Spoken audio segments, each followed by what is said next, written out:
Tuan-tuan sekalian, sebelum kita tampilkan Habib Ahmad kita, sedikit cerita Habib Noh.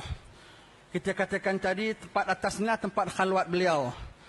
Kita dengar makam ini pernah nak diganggu gugat orang, tak dapat berjaya. Sejak bila? Sejak hari Habib Noh dikebumikan. Tapak tanah ini namanya Parsi Lodge. Tanah hak milik orang Parsi. Bukan Parsi Iran. Parsi sembah berhala punya Parsi. Parsi kuno. Maka beberapa ada 3 bukit di sini. 2 dah habis, tinggal 1 bukit saja. Ahlan wa sahlan Ustaz Hasan. Maka makam Habib Noh, kerana Habib Noh meninggal dikebumikan di sini, tuan punya tanah tak terima. Macam mana kau boleh tanam mayat kamu di sini? Ini tanah hak milik kami. Kalau zaman sekarang disuruh korek ya. Tapi ini zaman dulu. Maka beliau minta ganti rugi. Dari hari mati Habib Noh. Minta bayar pampasan, nak kebumikan sini kena bayar. Maka keluarga Habib Noh kolek duit. Ambil duit, kolek untuk bayar pampasan kepada Parsi tuan tanah sini. Untuk dibenarkan, dikekalkan kubur di sini. Ambil, dia terima wang itu, selang berapa hari ahli keluarganya mati. Meninggal dunia. Selang berapa hari, satu lagi, dalam waktu yang terdekat, 3 orang sekali meninggal dunia lepas satu-satu. Ketakutan itu Parsi, dia kembalikan wang kepada keluarga Habib Noh, dan bukit ini istilahnya dia beri kepada umat Islam. Ambillah, ambil. Maka terus jadi tanah perkuburan. Makamnya satu saja di atas, kecil saja. Kemudian pada tahun 1880-an, keluarga As-Saggaf yang bina Masjid Hajjah Fatimah, Habib Abdul Rahman bin Abdullah Saggaf, membinakan bangunan gubah ini untuk para tetamu Habib Noh.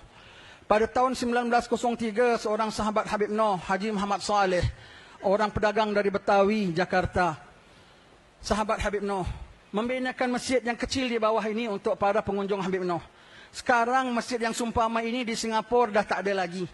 Masjid kecil yang lama dah tak ada lagi, dah pecah bangun, tapi masjid ini masih ada. Kerana Haji Muhammad Saleh dibinakan masjid, digandengkan dengan makam ini, maka sebagaimana makam ini dikekal oleh Allah Ta'ala, masjidnya kekal juga. Ini masjid kecil tuan-tuan sekalian. Tak pernah taruh tabung derma di tempat masjid-masjid besar. Tapi boleh dikatakan setiap masjid besar pernah tumpang tabung di sini. Masjid makam Habib Noh. Dan pada tahun 40-an Perang Jepun. Dibom sana, dibom sini. Sampai pokok pisang, pokok kelapa di belakang makam Habib pun habis. Perigi pun habis. Tetapi makam Habib Noh masih tetap ada, Alhamdulillah. Sampai tahun 60-an Hakisan. Sebab sini betul, di kaki bukit betul sudah pantai. Hakisan sudah hampir orang cemas kerana ombak laut sudah semakin naik, ditakdirkan hukumah Singapura bina pelabuhan sebesar-besar di sini, ditambaknya, maka selamat terpelihara lagi makam Habib Noh.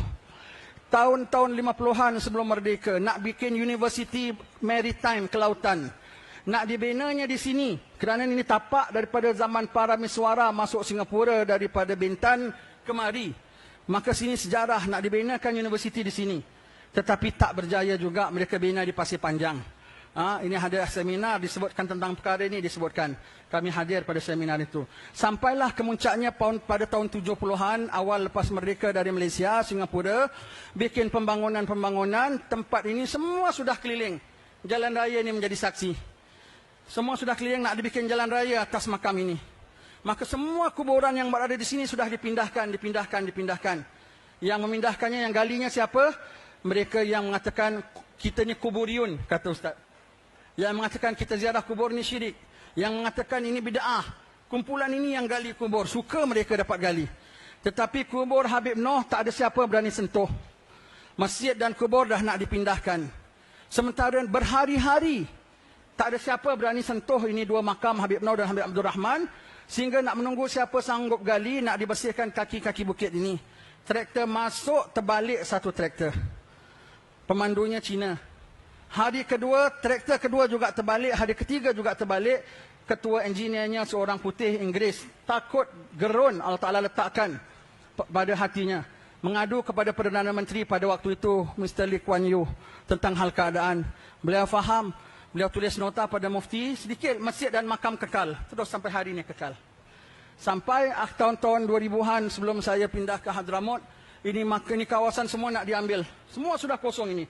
Sini sudah bangunan tinggi-tinggi sudah kosong. Kerana ada projek lebih besar daripada itu. Kami lihat menjejas kawasan makam dan masjid. Rupanya kami dipanggil, masjid dan makam kau kekal, kami tak ganggu. Hanya kami harap jangan repair dulu kerana yang lain nak dirobohkan. Jadi kalau di repair nanti orang lain bising, kenapa kita kena roboh, kau boleh repair. Jadi mereka dah selamat roboh baru kita repair, sebab itu lambat baru siap, alhamdulillah. Jadi ini tempat Allah berkehendak makam Habib Noh di sini. Jadi kita kenal Habib Noh sampai di sinilah hari ini makam Habib Noh berada di sini. Daripada zaman hari dia dikebumikan sampailah ke belakangan ini ada saja nak ganggu gugat tapi tak ada satu yang berjaya. Sampai yaumil qiyamah tak berjaya insya-Allah. Makam para wali